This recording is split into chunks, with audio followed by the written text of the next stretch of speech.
morning, sun. How are you? Skies above. Gee, it's great to be alive and love. Good, good,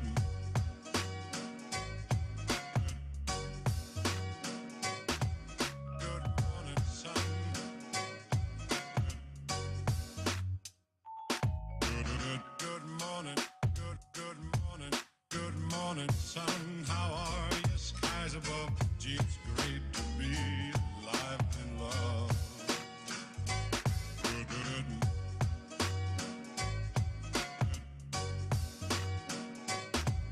good morning, sun.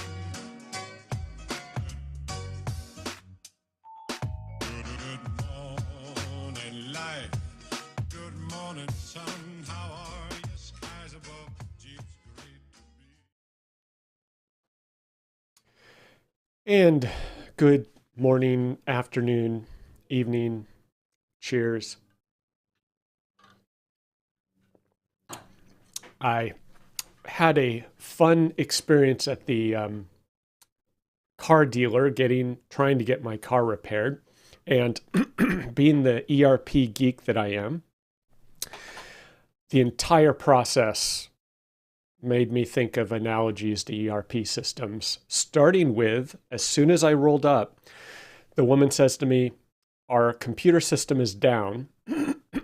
So they had to write everything manually. They couldn't look me up. They didn't know if I had an appointment. They had some printouts and had to find me on a paper list.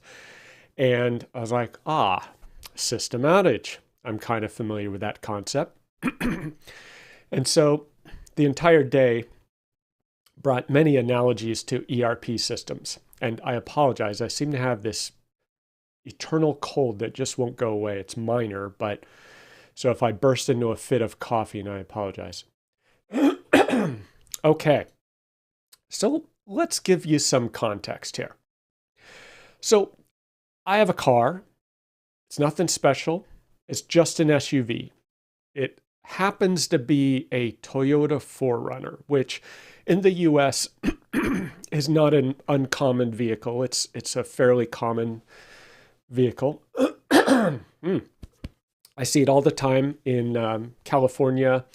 Anytime you go to western states up in the mountains, it's very, very common vehicle.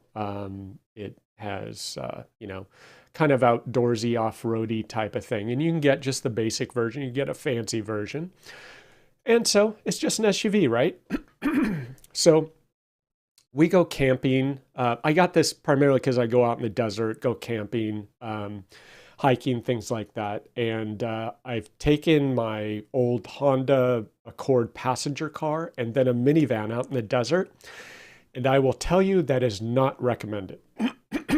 I've gotten into some tricky situations in a minivan out in the middle of the desert. Not a good place to go with that type of vehicle.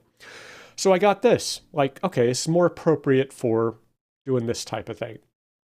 Well, when I bought it, I'm shopping around. They have a bunch of different options and models and trims, right? And so I said, well, I would like to have four-wheel drive. It's not like super duper critical, but it's one of those things where if you don't have it, you really, really wish you did when you're 90 miles away from civilization and you're stuck. And it's pretty bad news at that point, right? So I said, I want four-wheel drive because I've been almost stuck and I've slid down roads that were muddy in the rain. Like literally my car is just sliding. There was nothing I could do. And I'm just like trying to avoid that 3-foot ditch on the side of the road. And I was like, yep, I do not want to be dealing with that. So I said, four-wheel drive. And it turns out that the 4Runner, you can get four-wheel drive, that's fine, the base model, different models, but they have something called the Trail Edition, or at least when I bought it, that's what they called it. Now they call it like TRD off-road or some marketing term, same thing. So the Trail Edition adds some additional features. So over here, four-wheel drive is just that second little stick shift looking thing. You can go from two-wheel drive high, four low, and it just engages the four-wheel drive system. Well, when you get the Trail Edition, you get these additional buttons and knobs up here on the roof. You can turn off traction control. They have something called A-Track, which I honestly don't think I've even used. And then that X thing, that's a differential locker. And then this is called crawl control, fancy feature that drives for you. It's pretty wild. And then this, I think, is some terrain select where it adjusts the suspension and loosens it up. Like, it's like, okay, whatever. It's got these things. I don't know how I would use them or when, but I thought, well, if I'm going to get four-wheel drive, just get this Trail Edition. And, it's got a couple extra features, right? Like, I didn't really know what that meant at the time. So I have used some of these features, but the only time when you really, really understand what's going on under the hood, so to speak, is when you have to deal with a problem. When the car is working perfectly, you just see a button on the dash, or you just see a knob, or you just see a lever and you turn it on, you turn it off, and it works. It's invisible to you. But when something's wrong, that requires you to kind of better understand what the problem is, where it's coming from. You want to fix it, and it uncovers all this complexity that's been hidden from you as a consumer of a vehicle or an ERP system, right? So I had a squeak in the car, and it was like a creaking, squeaking noise. And I'm like, when I go over a certain bump in a certain way, either the left tire or the right tire independently, never at the same time.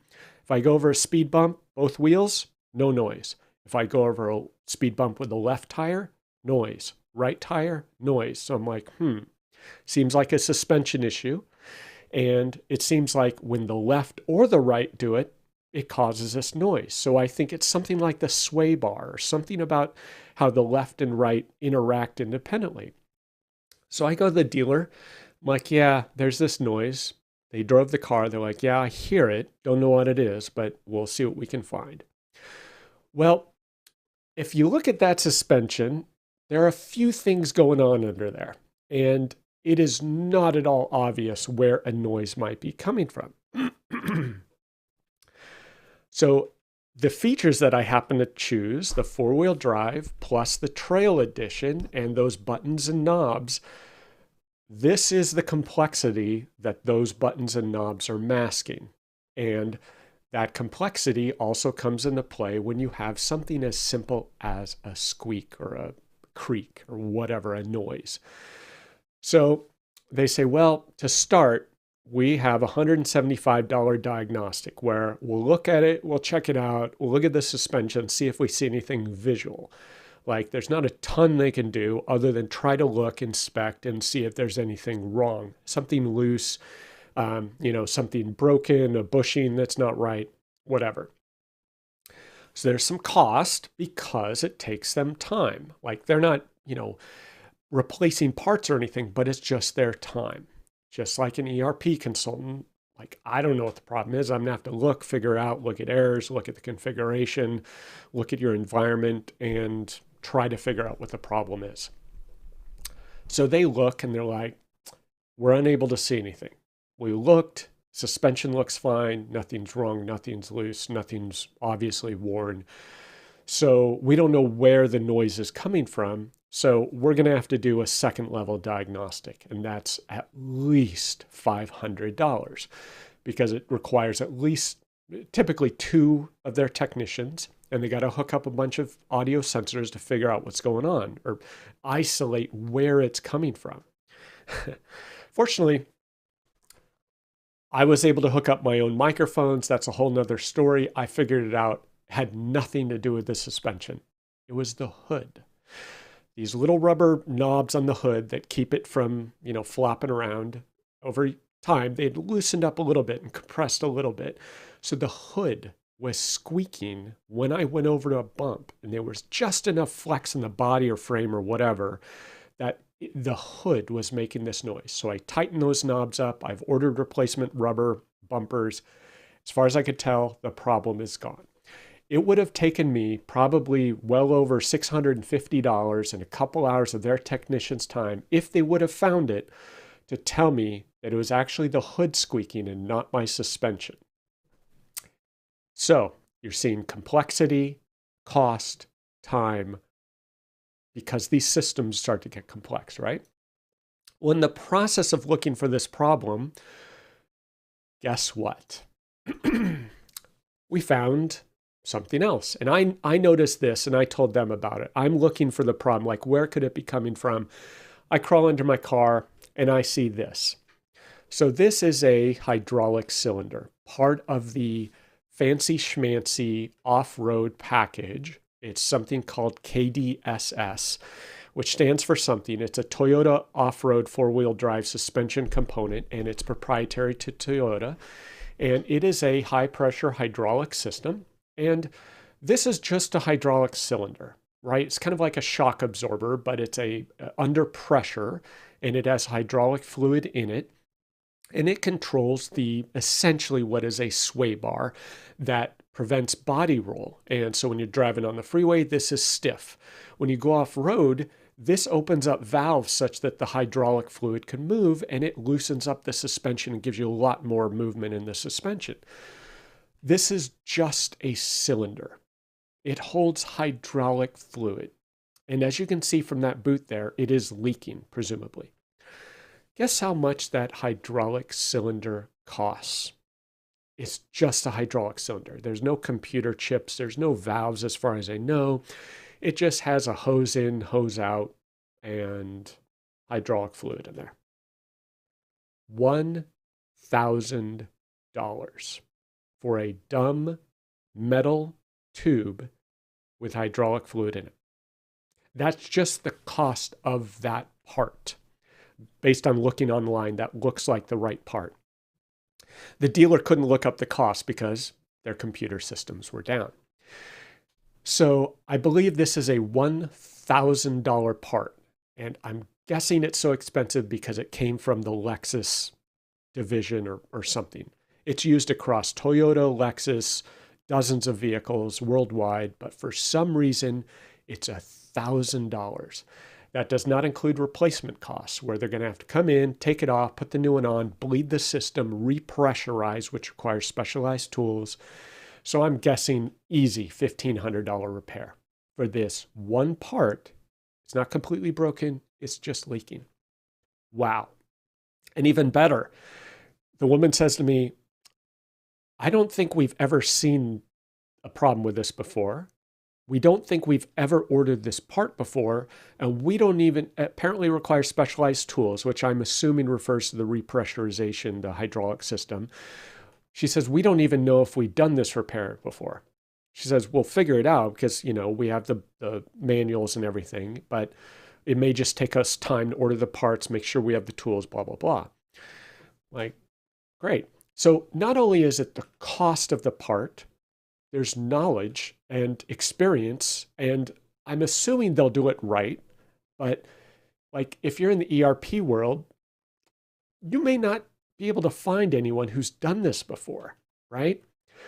So just because I chose this additional option when buying my car, I'm now stuck with a $1,500 repair, presumably, for this one part. Well, it gets better. I start researching this, and although I cannot find any other examples, like on online forums, of this particular part failing, I have found a few stories about this part. And this is a component of this system. Those are hydraulic lines going into, it's an actuator valve in there, and then there's cylinders in there. It's called the accumulator. It's like hydraulic tanks that allow the hydraulic fluid to either, adjust the pressure or to accumulate in there as the system starts working. This part, this aluminum box with valves and some type of, components in there to control that, appears to be over $2,000 for that thing under the car. And it gets better. There's one of these on each side of the car. So that's over $4,000, let's call it $4,500, $5,000 for each of these, for both of those things. So if you combine that $5,000 with the $1,000 plus for the cylinders, one in the front, one in the rear, you're looking at $7,000. So I saw a post that said a dealer said they had to replace the system, quoted them like $8,400 to replace this system on their Toyota 4Runner. Now, the entire car brand new cost $40,000. And this is like an $8,500 repair. That's 20% of the cost of the entire vehicle for one component, one add-on component of the suspension. And I said, well, can I remove the entire system? It would be called a delete, as they say in the off-roading or four-wheel drive world. Can I do a KDSS delete? Well, it's pretty integral. So you could rip all this out and you could replace it with sway bars, but it's a completely different suspension design and there are compromises to that. And I'm assuming it's possible, but it's very uncommon from what I'm reading because there are benefits to this system. So I'm in the, let's say, $1,500 repair camp, but these other poor folks who apparently salt on the road accumulates on this thing and ruin this system, they're in the $8,500 repair camp. Wowzers. So let's bring this back to ERP.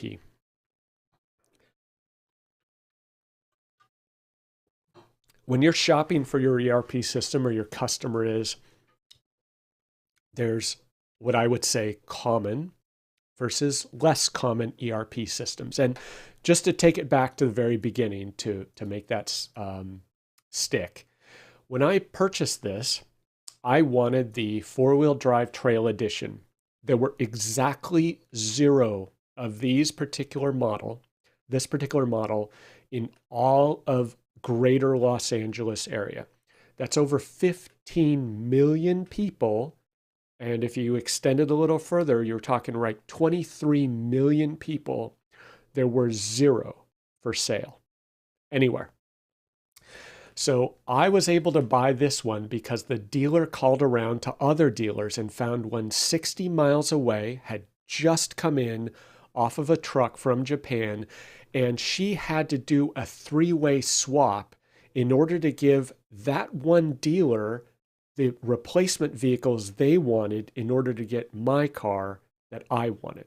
So she had to swap some 4Runners with this dealer, who then swapped with that dealer, who then swapped with my dealer in order to get this car. I didn't see the red flags. I should have known better. Like, Steve, you are out on a limb here. You have a car that out of a population of 24 million people, there was only one for sale and it just came off the truck. That's how uncommon it is. Now, it is more common these days, but when I bought it, not so common. So think about that when you're selecting an ERP system. Let's say common is QuickBooks, right? Tens of thousands, tons of people use QuickBooks. So I can go online, I can do a Google search, and I can find all sorts of forum posts and solutions for QuickBooks. I can get on the phone with someone very quickly and get QuickBooks support in all sorts of features, right? Maybe there are some obscure features I'll have a hard time with, but very easy to get support because it's just so common. Less common, I've had customers say, we need a tier 1 ERP system. They were so proud of that. We need SAP, we need Oracle, we need Bond, we need JD Edwards. We need these expensive big systems because we're too fancy for a mid-market ERP system, right? So common versus less common.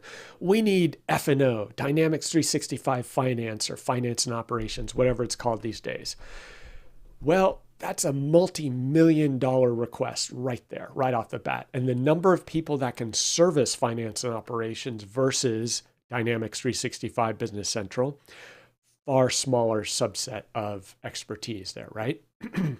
Which modules? Just because you're using Business Central, and there's lots of people working on Business Central and Nav, well, maybe you're using the jobs module. Maybe you're using multi-language, multi-currency, manufacturing, like you're really painting yourself into a corner in terms of functionality you're using, and fewer and fewer and fewer consultants and experts are available in those domains, right? Even within a given module, you may be using a feature that is relatively uncommon. So I just happen to have looked in within jobs, there is resource costs in Business Central. And that's being replaced with, I think, the new pricing functionality. Well, I'm going to guess there aren't too many people who have delved into all the permutations of jobs and pricing, and especially old versus new. You're starting to move yourself into a niche just based off of the features you're using within a module. And even within just the payables or the purchasing module, there are a few switches and fields and options. People say, I've never used that, right? So it's just one feature, right? How bad can it be? Well, and then there's the initial costs versus the maintenance costs. I've originally purchased a $40,000 car. Well, I'm looking at a repair of a potentially $8,500. Like, so customers may think, I bought the system, it should work, right? Well, there's customization costs, implementation costs, and maintenance costs that may exceed or, be a massive percentage of your initial investment costs. Like, yikes. Well, then you have multiple systems like Business Central. You can have multiple companies, multiple countries, multiple regions, multiple currencies, multiple languages. Try supporting the Italian, the German, the English, and the Japanese or Chinese languages of the same system. Like in the US, good luck. You're going to have multiple resources and multiple regions helping you support that, right? So not only do you have the cost of those additional resources, you have time zone challenges. Like, it is not trivial. And this is just on the shopping phase, okay? Well, what if you have to maintain that system going forward? Like, it's called the trail package on my car, right? What does that mean? It just means I have extra doodads in the dash. Well, there's third-party or ISV solutions you got to maintain. That's different type of support, different type of knowledge. What about customizations? Well, you're off on your own there. You had a developer write these customizations. They may kind of know it, but what if they move on to some other job? You need someone else to help support that. You've got integrations. Those are always fun. I am regularly on calls where customers have integrations where they have no idea what integrations they have, where the data is coming from, what the data is doing. It just magically appears and it processes. And whenever they have a question, they do not even know where to begin because they do not know how that data is going into their system. They don't even know where to look. And you'd be surprised how many customers after 3 years have no idea what integrations they have, how anything works. It's just worked. And it's been reliable for 3 years. So as soon as something breaks, just like my car making a squeak, they do not even know where to begin to troubleshoot that. Unusual business processes. They use some feature in the system which was designed for this. They co-opted it and got it to work for their unusual business process. Any consultant's going to walk in and say, wait a minute, you're using warehousing to do what? You're using inventory items. How? Like, it's just not common. So someone's got to sit there and figure that out, and that takes time. Upgrades. Although Business Central, the SaaS version, the upgrades are automatic. I was just reading a post where customer has 19.5, and as we know, version 20 is rolling out, now 20.1. Well, they have ISV solutions. Well, the ISV, in anticipation for version 20, they pushed out version 20 of their release. Well, customers got stuck on 19.5 because of delays in the rollout and a few bugs that were found. So you have customers on 19.5. They want a bug fix for your ISV solution. Well, your ISV solution is now on version 20. It can't be installed on the 19.5 tenant. How do you resolve this? Well, the ISV can try to downgrade to 19.5 and publish a new version, but guess what? They have a dependency of another application, which is also upgraded to version 20 of Business Central. They'd have to downgrade both of those solutions. Like it's just this web of dependencies that starts to get really nasty.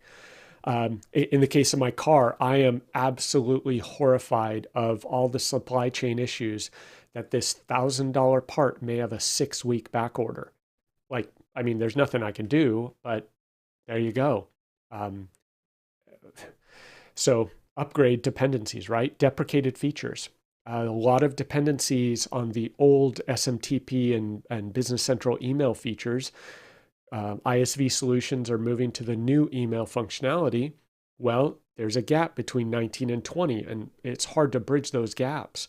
So they're having to plan for it. And if you have dependencies on those older features, they're just going to go away.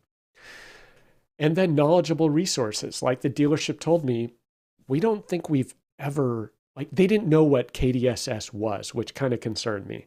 Like they're in the service department, not the sales department, but it's not new. It's been around for well over a decade. It's available in several different Toyota and Lexus models. Like, it's not like I'm making up a word here. It's a feature of a common car. Like, they had never heard of it. The service department had never ordered parts. They don't know if they've ever had to do this repair before. Like, should I go to another dealer? So finding knowledgeable resources is a challenge. Maybe someone could figure it out, but trying to find someone that's done it before, good luck with that, right? And the more of these things you're checking, the more of these, features, modules, countries, currencies, languages, third-party solutions, integrations. Man, it's like a risk assessment checklist. The number just keeps getting bigger and bigger, higher and higher risk as you start checking these things off.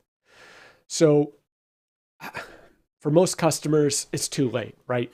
I've owned my vehicle for 7 years now. What am I going to do? Like, oops, I'm not going to return it. I'm not going to sell it. I'm not going to buy a new car just because of this, but I have the sunk cost. I'm like, well, it's paid off. I guess I'm paying the repair bill, right?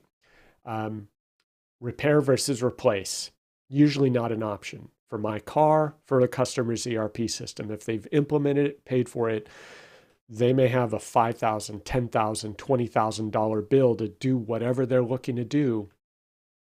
They're stuck. And not that any other system would be any better, right? Maybe they chose QuickBooks or NetSuite or Finance and Operations or SAP or Oracle, right? Like it's all the same, just a matter of it's just going to be a different set of risks, different set of contingencies, different set of resources, different costs. So business processes, like you've invested in these business processes. What are you going to do? Change your business process? No, like it's kind of baked, right? You have all this investment in internal knowledge. You have vendors supporting you. You have employee training. So you just got to kind of bite the bullet. There is discussion of the sunk cost fallacy, but it's not like the alternatives are somehow magically better. You'll make similar mistakes. You'll have similar risk factors. You'll have similar investments in any other system you choose. That's kind of my high level assessment. Maybe another system would do one thing or another thing better than your current system, but it's going to have just a completely different set of risk factors that you're not going to know until you have that leaky cylinder on your car and you get an assessment. You realize, oops, this is going to be an expensive repair. So that was my journey in auto repair and ERP maintenance thinking. What appears to be a commodity item, a common feature, just something you buy off the shelf and it works. Well, you might be surprised what's going on behind the scenes, and it might be expensive. I don't have any magical solutions other than budget for it, right? I have an auto repair budget, thankfully. So I'm not freaking out right now, but it's just, Did I want to spend $1,500 on some dumb metal cylinder that I don't even notice what it's doing when I drive? No. But if I don't, then I may have an $8,500 repair bill because I didn't maintain this thing properly. So I'll take the lesser price tag, but it's still going to sting. And the people at the dealer are going to, I'm pretty sure they're thinking, sucker, like, what was he thinking? But, you know, these are the choices we make. So anyway, enjoy, have a good week, and be careful with those ERP maintenance bills. Okay, have a good one. Cheers.